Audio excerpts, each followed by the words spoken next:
if experts are betting that human behavior isn't going to change, but the systems, the information systems are the things that have to change, someone has to be thinking about how they're going to change. And frankly, I don't see our tech leaders publicly moving in that direction. You're listening to Unchecked, the podcast about the architecture of disinformation, with Dan Brown and Rachel Price. Hello, this is Dan Brown, and I'm here with Rachel Price. And we decided to start a podcast. Rachel, what are we going to podcast about? This podcast is an exploration of the history, the shape, the current state of disinformation so that we can understand the systems at play, how individuals can and maybe cannot influence those systems, and hopefully just get some clarity on our role as information architects, technologist type people in what we think is a very worthy fight to manage or mitigate or reduce the spread of disinformation. Yeah, I'm excited about this because I don't know if you feel the same way at this transition point, let's say, am experiencing a lot of disinformation in the world. Yes. And since you and I even started talking about this, it's become even more apparent and clear how disinformation is being used today. And it's making me pretty upset and pretty angry. And because we are information architects, I feel like we are uniquely positioned to perhaps understand a little bit about what's going on and maybe do something about it. Yeah. But let's start here. True or false, Rachel? Is it true that people eat on average 8 spiders a year because they climb into their mouths while they're sleeping? 1000% true. Absolutely. I buy it. It is one of those things that everyone's heard about, it seems like. And probably everyone knows it's false. Are you telling me you've never woken up in a panic thinking that you would just swallow a spider? I have woken up in a panic, not having anything to do with spiders, however. Okay, then I guess you and I are different on that one. But this is one of those things I feel like people have heard, right? And maybe have come to realize that it's false, but it was one of these things that kind of spread around the internet pretty quickly. Snopes.com did a piece on this to determine once and for all whether this was true or not. And in doing the research, Snopes found an article in, I think it's PC Magazine back from 1993 when the internet was starting to get big. And that article mentioned this spider in mouth story as an example of the kind of thing that spreads around very quickly. Wait, are you telling me that this story was started by PC Magazine? Yeah, I think it was. I think according to the Snopes article. But what's amazing is when you dig a little bit, it's really clear that this is actually a story that Snopes made up. PC Mag made up. No, Snopes made up the source, PC Mag. What? Right. If you look at the Snopes article, there's a link that you can click on, and it's basically like a haha, fooled you. And the whole point of this is you have to check your sources, which I think would help a lot of people in this day and age to check your sources. The article that they quote is completely made up. It doesn't exist. The author's name is an anagram for "this is a troll." Dan, I don't know if I should be your co-host for this podcast because I'm feeling a little gullible right now. I mean, but that's sort of the point, I think, is if information professionals like us can be fooled, I do sometimes wonder, like listening to all the stuff that's out there today, like how many times have I been fooled in my life? How many times have I been sucked in? I don't even want to know. Or maybe I do. I do want to know. I think that's why we're doing this. I think that's why we're doing this. And the truth is, this may be cold comfort, but people have been fooled throughout history. Do tell. One of the things that you and I talked about doing is every episode, we're going to feature a story about disinformation from today, from things that are happening today, but also from history before the internet, before social media, before all of these tools that exist today to really reduce the friction of information going out there. Okay, so what's our story from history today?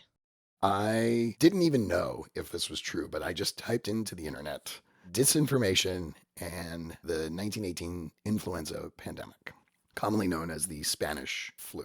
A lot of people were paying attention to this back in 2020 when, COVID-19 came around. And the idea was that it originated in Spain. And that was sort of the presumption, which is why I got the name Spanish flu. It was very deadly. The number that I saw was 675,000 Americans died. The global death toll may have been as high as 100 million. It Oh, was wow. absolutely devastating. And the reason why it was known as the Spanish flu was that Spanish papers were reporting on it, right? But it turns out that what was really going on was that other newspapers were suppressing information about it. Oh, okay. So it wasn't just happening in Spain. It's just that the Spanish newspapers were the ones Right, reporting it while others were not. right. And they were reporting it because they were not as directly involved in World War One, and so they didn't have a need to maintain morale, or it seemed like there was Oh, not this need to distract the general population. because the flu is a huge bummer. Flu is a huge bummer Yeah. and is killing lots and lots of Yeah. people. Yeah. The US government lied to its citizens about the severity of the pandemic, right? So it wasn't being upfront with how bad it was going to be. They made claims like it was just like a cold, it wasn't so bad. And what was interesting to me when I was reading about this was how complicit the newspapers were in this. They simply reported the things that the government told them without following up at all to really understand just how bad the flu was. There was one thing where one day alone, the city of Philadelphia lost nearly 800 people, 769 people to the illness, and they were experiencing a second wave of the flu. And the Philadelphia Inquirer, the city paper, came out the next day reporting that Philadelphia would soon be out of the clutches of the epidemic. And so it was really unfortunate that the population was not as prepared as they could have been because the government felt the need to suppress all of this information. Ultimately, sources that I read said that there more Americans died from the flu than from the Great War. Wow. Fascinating. So are we saying this idea of like suppression and filtering information is a form of disinformation? I think we need to be open minded to the different ways information can be manipulated to cause chaos. Yeah. And I think we're going to look at what some of those characteristics of disinformation are, some of the patterns. Yeah, so that was my story from history. You chose a much more recent story. I did. So in recent news, right, we have the LA wildfires, which are by no means over. The situation is still unfolding. But, natural disasters and other quickly developing news events naturally experience this void of information or facts in the beginning, right? Because we're still trying to gather all the factual information of what's happening. This is all unfolding in real time. And so this creates an environment that is really friendly to the spread of disinformation because misinformation and disinformation loves a void, right? That is a space where it can really thrive. And so we saw this happen recently, honestly, still happening with the Los Angeles wildfires. So I'm going to read a little snippet from an AP article. Oh, good. Some fire hydrants in Los Angeles ran dry in early efforts to fight the fires, prompting a swirl of criticism on social media, including from President-elect Donald Trump against the water management policies of Los Angeles Mayor Karen Bass. I should have looked that up before we recorded this. And California Governor Gavin Newsom. So that's the snippet from the AP article.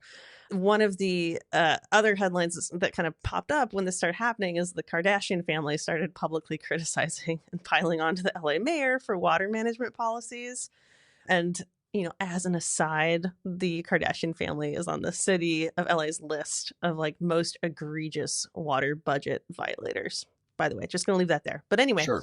the LA Department of Water and Power has responded and said there was plenty of water in the system, but the hydrants were overstressed and the tanks that pressurized the hydrants couldn't get refilled fast enough. So there's kind of like a physics issue happening.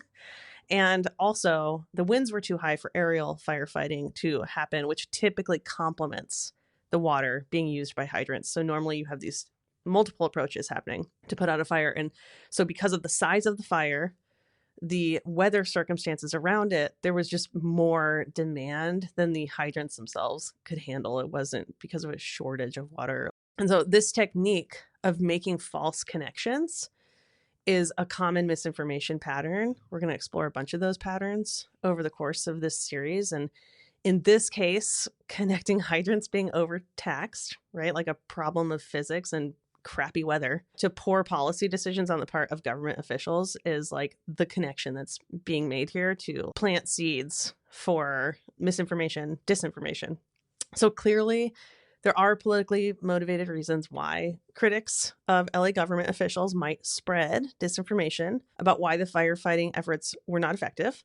But there were also very bizarre posts going around social media, about firefighters resorting to using women's handbags. Did you hear this one? No, that's good. So there were these bizarre posts going around that firefighters were having to use women's handbags to fight fire. And the explanation that was given was it was because their departments had spent all of their budget on DEI initiatives instead of buying equipment. And so I'm just going to place that there as an aside. It's really hard to talk about this stuff without talking about like political hotspots. So we're going to be thinking about that throughout this series. But coming back to the women's handbags thing, this one seems bizarre enough to recognize immediately as false information. Like, why would a firefighter be using a woman's handbag to put out a fire? But here we are. The reality is it's a specific tool. It's not a woman's handbag. It's a specific firefighting tool that they use for smaller fires that's like really effective and doesn't require water. That one seemed like bizarre enough that you should be able to spot it immediately. But alas. I mean, it brings up another thing that I think you and I have observed as we've done more research on this, which is that a lot of disinformation comes from a kernel of truth, right? A thing that looks like a handbag. So we're going to say it's a woman's handbag or whatever. But some of these things start off as real ideas that get mangled or changed in order to serve some kind of need. Let's talk for a second. Like, what is disinformation, Dan? This is one of those things where I thought I knew what it was. And then you and I talked about doing this. And so I started reading more and more. And the more I read, the less I feel like I understand exactly what it is, thus justifying doing the podcast, because this is our vehicle for making sense of it. A common definition of disinformation is manufactured information created for the purpose of causing harm. You could also say for the purpose of distraction. I think one of the things that we see a lot today is simply for the purpose of causing chaos, right? Just by virtue of creating confusion, the disinformation is doing what it is meant to do. That is, I think, the definition that I more or less assumed was right, but I'm coming to understand some more nuance there. What about you? So for me, when we first started talking about this and I first started doing a bunch of research, I was really getting caught in the difference between misinformation, disinformation, malinformation is another one. There's kind of this Venn diagram where there's information that is incorrect, either intentionally, which is considered disinformation, or spread unintentionally. Like, I didn't realize it was incorrect when I told you, and that's misinformation. So there's kind of a understanding of intent happening there. There's almost this assumption that there is like pure information that becomes impure in some way. And I don't know about that.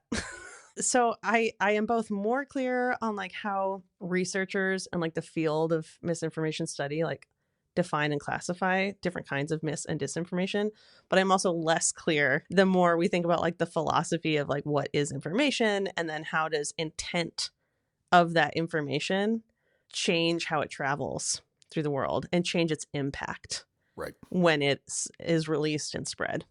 I think the thing I come back to in disinformation is thinking about like, to what purpose? We know that the intent is complicated. When we're talking, I hear you talk a lot about like the chaos created and like the intent of chaos.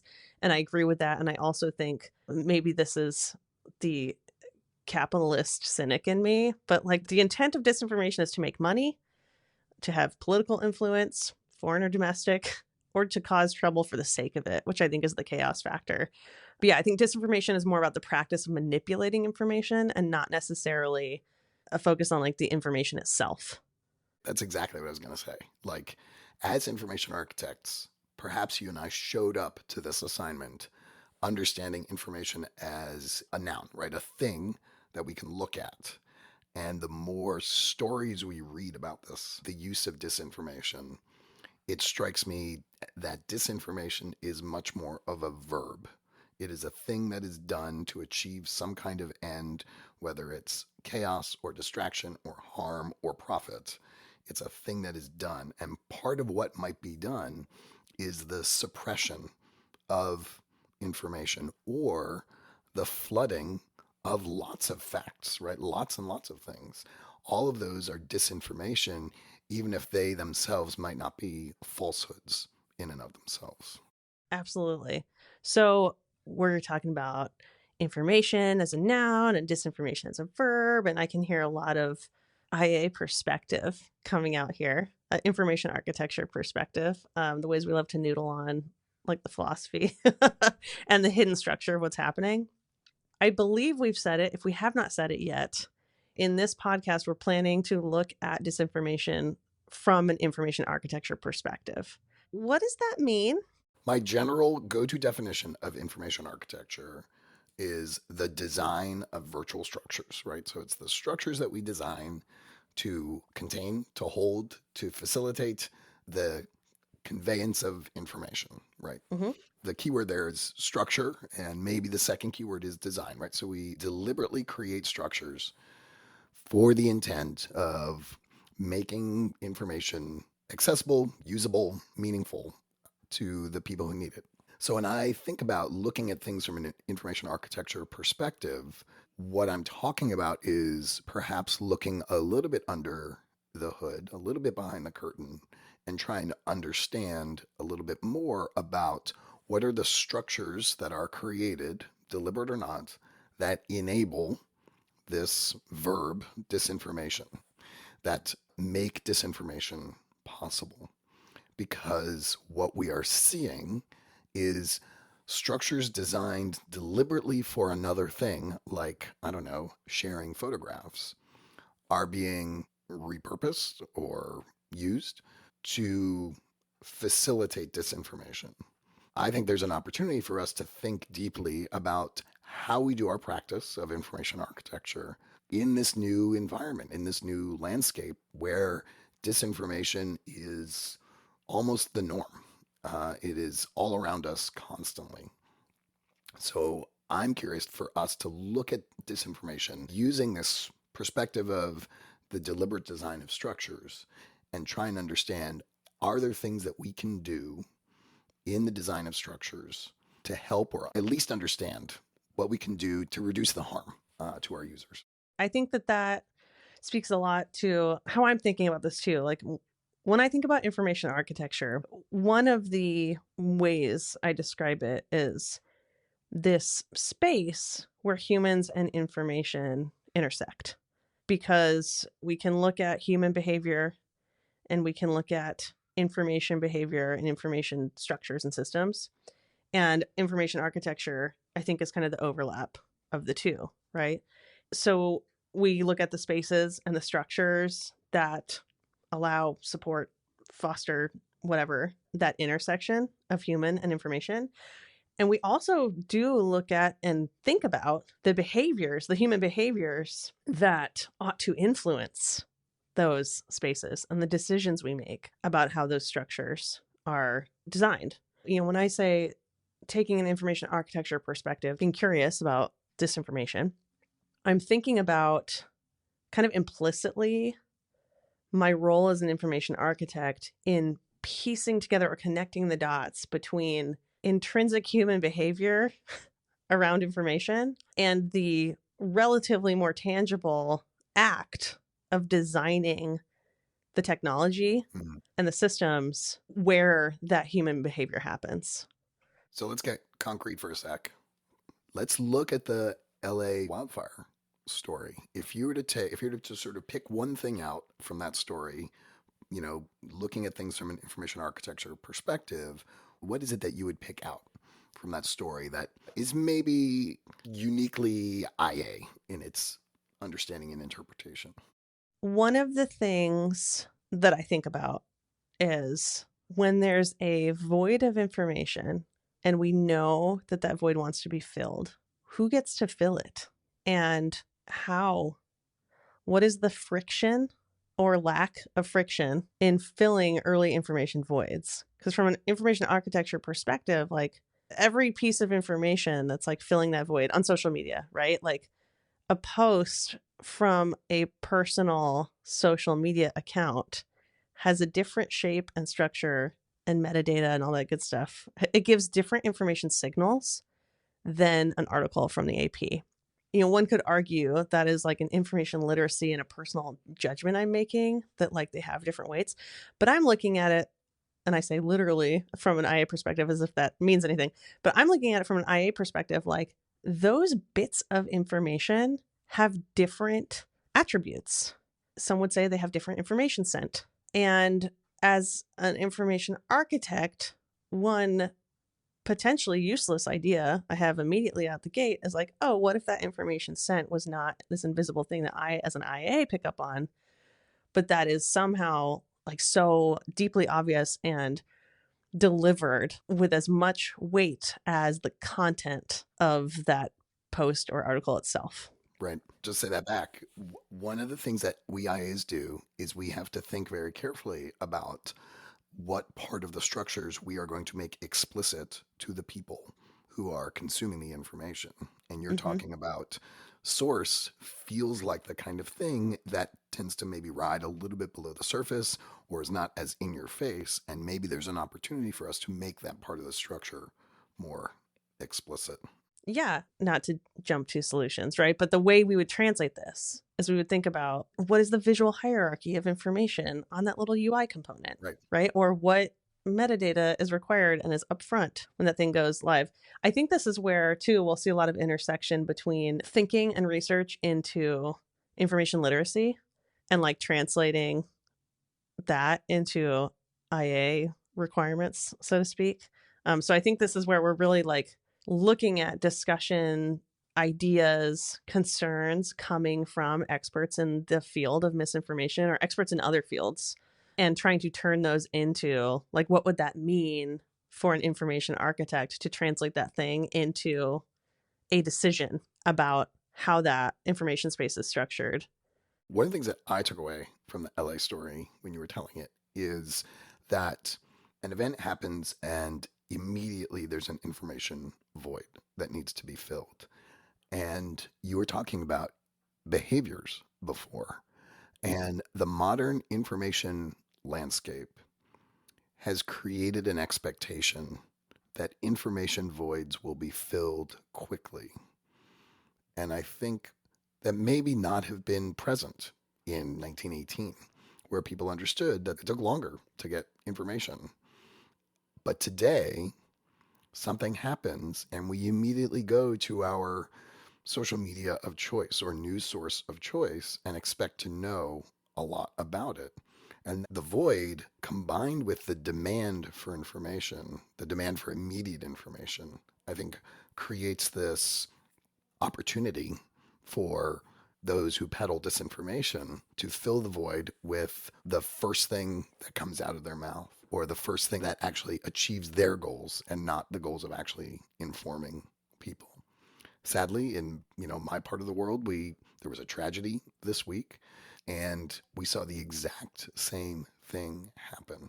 There were so many questions, and instead of asking us to be patient while answers were sought, the powers that be, the authority figures, filled that void with things they made up, lies that propped up their own agenda and created chaos. Do you think that behavior is new? The behavior to create the lies or the behavior to demand information? Both. Neither of those are new. So what's different now? I think what's different is this ecosystem has changed. Yeah, I was thinking as you're talking, information is social currency. It's kind of part of human nature at our core to share information as social currency, as a way to express your belonging to a group. We don't share only true information, right? Like otherwise rumors wouldn't also be part of like the root of human nature. Right. We share information as part of like crafting our identity and belonging. I'm sure there are like very well established theories on like the social credibility nature of sharing information. And so I'm sitting here thinking like, okay, well what's different now? My take on this is like when we share information that's not true in order to fill a void, it feels more permanent and way more invasive now. The spread is very intense because of the technology that we have to share that stuff. We talk about like game of telephone. It's not just like one person telling another, telling another, telling another, and that chain takes forever to spread. It is a full-time, incredibly amplified central announcement platform where the spread, the dissemination of that first take has so much more power and permanence now. You and I have been talking a lot about information ecosystems. There are some implications here that I don't love, but we've gone from essentially an information space that was more like tundra, right? It was a lot harder for information to take hold into an ecosystem that is much more like a rainforest, right? Where there's just a rich amount of information. There is an environment that allows species to thrive, unlike a tundra. Because of that shift in ecosystem, largely, as you say, due to technology, we are experiencing maybe common behaviors, as you were pointing out, but they have now been amplified, right? They have now been sort of redoubled because of the richness of the ecosystem. Yeah.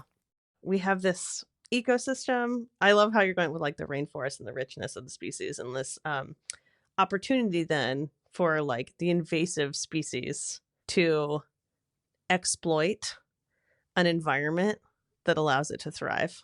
Right. I don't think any metaphor is perfect. Metaphors can be dangerous. But thinking about disinformation as an invasive species for me also accommodates the fact that disinformation is a core part of the human experience. Whether we like it or not, it has a place in our culture. It always has. We'll be exploring some stories from like way back in history that kind of show us that disinformation has been around from the time that humans started communicating. So we know it's part of our experience, but we can look at environments that really fuel an intense spread and overbalance of disinformation over non-disinformation, I guess. Disinformation used to be largely confined, I think, to warfare, but is now in all parts of our society. And I would like us to talk about the different domains in which disinformation happens. So we'll look at things like health and climate. We have got lots of different ideas of domains in which that we can explore the use and abuse of disinformation. As we look at these things, Rachel, what are some of the things that we want to get out of this process? What are we hoping was sort of our kind of overriding research question that we've got? Well, first of all, I want to make sense. This is what I do. I want to understand like the structure of disinformation. Like, is there structure to this verb? Are there patterns that I can learn to recognize? How do experts classify the parts and pieces of disinformation so that we can recognize them and make sense of it? I want to get a stronger conclusion of the impacts of disinformation beyond just like my initial kind of panic about the potential impact it has, how it affects our information behavior. The other thing I want to really understand from this exploration we're going to be doing together is like, how much of this is about the system? How much of this is about the individual? What systems are even at play? How can we push against those? I think I heard you say earlier when we were talking like about like what levers can we pull? What levers even exist? And then really make that concrete. Dan, you have done some really excellent work in the past with your information architecture lenses, helping the field make sense of pretty abstract concepts and learn how to actually apply them to specific situations. So you had proposed, and I'm very excited about this. With every expert we talk to, our goal is to conclude that discussion with a particular lens or a tenet to bring to our own IA practices. And so I want to know, what kinds of things are you imagining for that? Like, how are we going to take all of this information and try to use it? Like, actually go use it? I am excited to see what we can do. I don't know. But what I do know is, for better or for worse, Rachel, you and I have found ourselves, and our colleagues have found ourselves, I think, at the precipice of a new age, a paradigm shift, if you will. We got to practice information architecture, and maybe we were in denial, but largely ignore the threat of this invasive species of disinformation. And now it's become abundantly clear to me that it cannot be ignored, no matter where you work or, you know, what kind of information architecture you do, what you focus on, what your domain is. We cannot ignore the threat of disinformation. We have to assume that any information system we create will be a container or a vehicle for disinformation. And I know that sounds dire. I know that I'm not my usual cheerful, optimistic self when I say that, but that is the attitude I think I need to adopt to generate this, set of tools to help people maintain a vigilance as they're dealing with the IA problems in front of them in this day and age. And maybe it's as simple as a checklist, things to look for. Maybe it's like the IA lenses were, a set of prompts, questions that they can ask themselves. Or maybe it's, I don't know, a set of guidelines. I'll be curious to see where you and I land in terms of what do we feel like, given this sort of seemingly insurmountable threat, how can we help people make sense of it in their day-to-day jobs? Yeah. And I agree and love your outlook on how our exploration together with experts in the field can help the field of information architecture and other people think about some of these lenses. But I'm going to turn it on you for a second. So I've heard you talk a lot about how we're going to help people. Great. Love that. Love helping people. Why are you here, Dan? What thoughts are you having? You're a practitioner. What's going on in your head when you think about disinformation and your practice? I think we've seen a lot of paradigm shifts in my 30 years in this business, and some of them seem benign and quaint now. Responsive design was Precious. very sweet. Yeah, adorable. But it changed how we think. I mean, literally changed how we think about how to build this stuff. And there are not a lot of them, of these sort of revolutions, but they are there, and they are important, and they shaped the practice. I am, let's say, in the later chapters of my career, but I still feel like I have so much to learn about information architecture.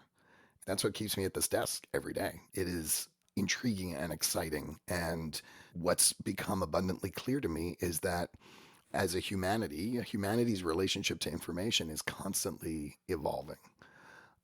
And to be the best version of myself, to be the best version of me as an information architect, I see this as life changing. I see this as something that will shape my practice for years to come, because I will be designing structures for the rest of my life. And I want to make sure those structures are resilient against these invasive species.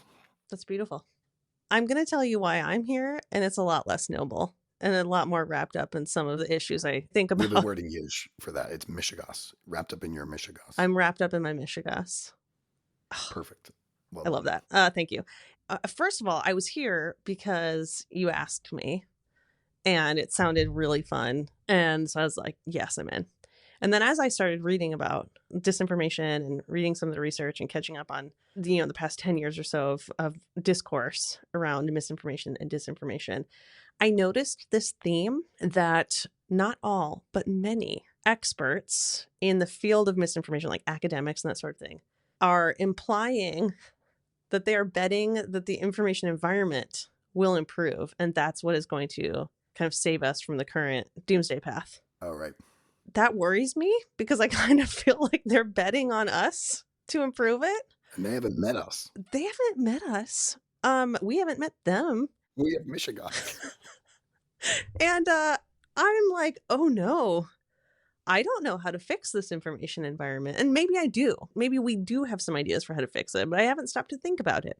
So then, my mission for being here on this little journey with you, Dan, is I'm thinking like in the spaces where I work, where I have influence over how products are designed and built, digital experiences are designed and built, what do I need to be thinking about? How do I make sense of disinformation and IA decisions that influence the potential spread of disinformation?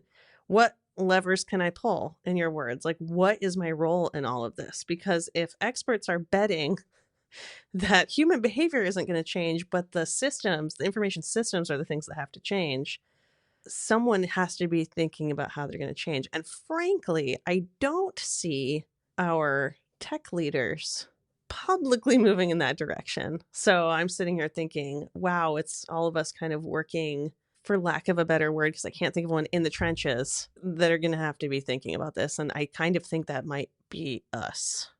And so I need some ideas. I need good ideas. And so I want to learn. I want to explore. I have a lot of blind spots that I want to identify and unblind them. And I think for me, selfishly, that is what this podcast is about. That's great. So we're going to be looking at a lot of different domains. If there is a domain that you are interested in, if there is someone you think we should speak to or someone you would like to hear from, please drop us a line and please tell all your friends about this podcast.